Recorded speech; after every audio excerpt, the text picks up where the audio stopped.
Hello, my name is Ellenore Angelidis. I am here on behalf of Ethiopia Reads and TESFA Foundation. These are two organizations that are very near to my heart because they're doing work in the birthplace of my youngest child, my daughter named Layla. Both of these organizations are focused on literacy and early childhood education for children in Ethiopia that often don't have opportunities, and in particular, children in Ethiopia and rural Ethiopia don't have the opportunities to get the education and change the lives and have the same opportunities that my daughter will have living here in the United States. I first went to Ethiopia in 2008. We went to Addis Ababa to meet our daughter for the first time. We got off the plane and I was struck with both a familiar and an unfamiliar feeling. The climate is very similar to my husband's home country of Greece. I felt the warmth and I saw the palm trees and tropical foliage. But there's also much about Ethiopia that was very different. We arrived a weekend where the African Union was meeting in Addis Ababa. So we saw colors and peoples from all over the continent of Africa, which was an incredibly moving experience. Meeting our daughter for the first time and bringing her home really connected our family to Ethiopia. But it took a while for us to think about what did that connection mean. First, we had a new baby to acclimate into our house and into our lives. But in about 2009, when our daughter had been home about a year, I started wanting to explore what I could do and how we could connect more closely with Ethiopia and give our daughter more of her legacy and her birthright.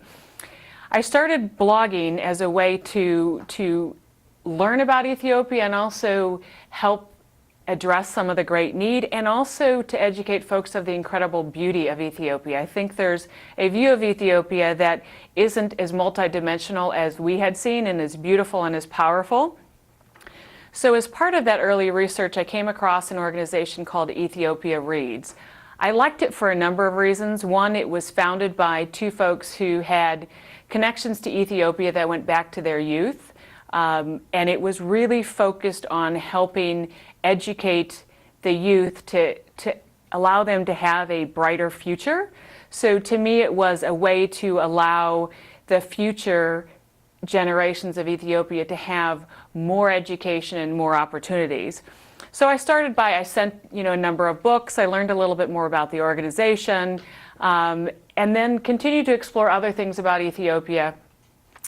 Then it was about 2010, and I thought, well, I was ready to do a little bit more. I'd actually learned a fair amount through the blogging efforts and research and learned about Ethiopian holidays, and I'd learned a little bit more about what was happening in Seattle, and learned about the Ethiopian Mutual Community Association, which is a wonderful organization here focused on Seattle, Ethiopian community. And I went back and I looked at Ethiopia Reads again, and I noticed there was an opportunity for library planting.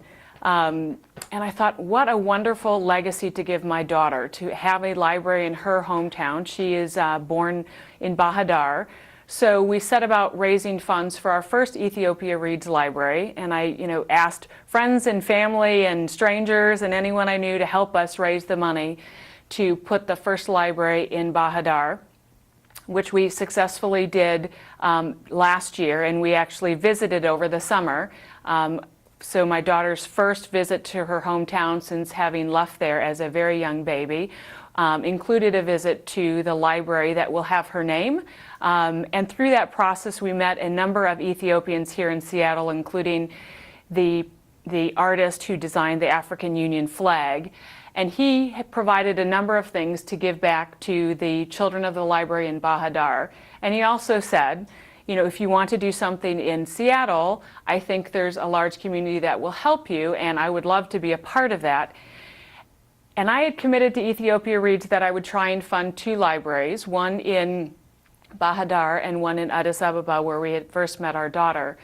When we were in Addis over the summer, we met representatives from TESFA. And TESFA is an organization that is focused on early childhood education, and we specifically went to their efforts in the Mercado district of Addis Ababa, which is one of the poorest regions of the city. And when we went there, we went to see the kindergarten graduation of one of the schools that TESFA funds.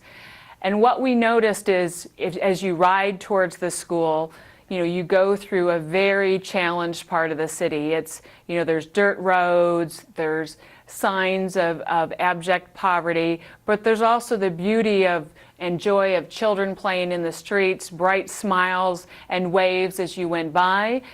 And as we walked into the school, there were the parents waiting for their kids to graduate, and there was such a sense of joy and of hope and of a bright future for these children. And Ethiopia Reads and TESFA are working together with this particular school to both put a library in that school and produce an after-school literacy program for these children who don't have a lot of opportunities after school. So Ethiopia Reads asked if we would consider also helping, in addition to funding the library there, help them raise the funds for a literacy program.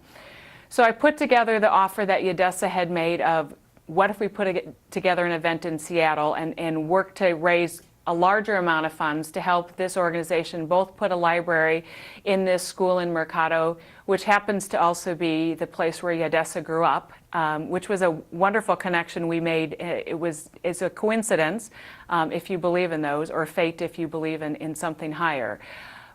So one of the things we did is think about what kind of thing we could put together.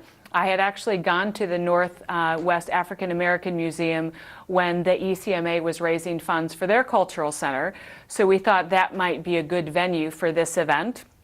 And we thought through, we wanted to engage the community, both the adoptive parent community who are raising Ethiopians here in Seattle, to connect them both to what they can do in their children's birth country, as well as connect them to the community here in Seattle of Ethiopians who have immigrated or lived here for some period of time, as well as people who are interested in literacy and education in Africa.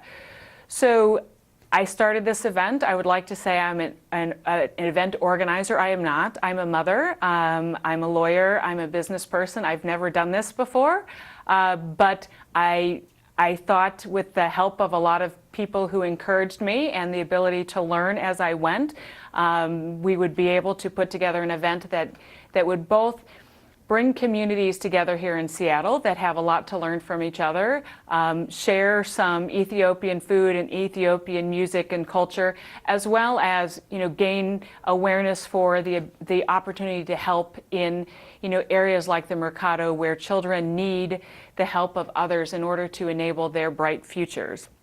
So this fundraising is very specifically designed to raise the funds for the literacy program in the library in the Mercado area. But also for me, it's very much one more effort to connect to Ethiopia, connect to the people who love Ethiopia, and to bring Ethiopia into our lives. Because for me, it was one thing to introduce my daughter to people who have the same heritage. I did want to be able to tell my daughter one day, if she asked me, what did you do for the children who you couldn't bring home? And this is very near, I'm sorry. And I wanted to be able to tell her that I helped the kids that I could. And I believe that everybody has the power to help. It may be small, it may be large, but if we work together, there's an incredible amount we can all do. And I don't want to ever look my daughter in her beautiful brown eyes and say I didn't help the children in her home country who needed a hand. I know there's only so much I can do, and I know there's only so much that any individual can do, but together, there's a beautiful concept for one of the founders of Ethiopia Reads called The Power of One. She uses it for her blog. Her name is Jane Kurtz, and it's The Power of One Writer. And that really resonated with me, that one person has the power to make a huge difference. And I've noticed even for myself, and it's not my power, it's if you start something, you inspire someone else, you get help from someone, and this effort is one of those power of one times a whole lot of people. I have found, as the event is up on the Ethiopia Reads website with my information, Ethiopian individuals from the Seattle community have reached out. My friends who know my daughter or my path and my goals have reached out and said, how can I help? How can I participate? How can I be a part of this?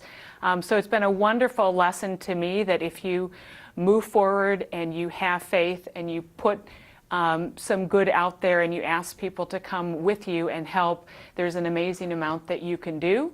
And we're just getting started, so this, we hope, is an annual event. We hope it will be hugely successful in raising the funds, but also raising awareness and inspiring others to figure out what they too can do to help, and that I can one day tell my daughter, and my daughter can visit libraries and programs in Ethiopia that have her name, and that her family and her family's friends and the larger community that she's a part of had a hand in putting together, and meet those children and realize that she was a part of things happening in her birth country as well as things happening here in Seattle where she's growing up. The event is December 17th. The event will go from 6 to 10 p.m. It will include an Ethiopian dinner. It will include a silent and a live auction as well as some live music, and Yedessa will be speaking as well as Jane Kurtz, one of the founders of Ethiopia Reads, and a very talented Ethiopian young poet who is writing in a poem specifically for this event, and Yedessa is also painting a special painting for this event, so we're very excited to have some very unique and wonderful contributors to making this event special for everyone who attends.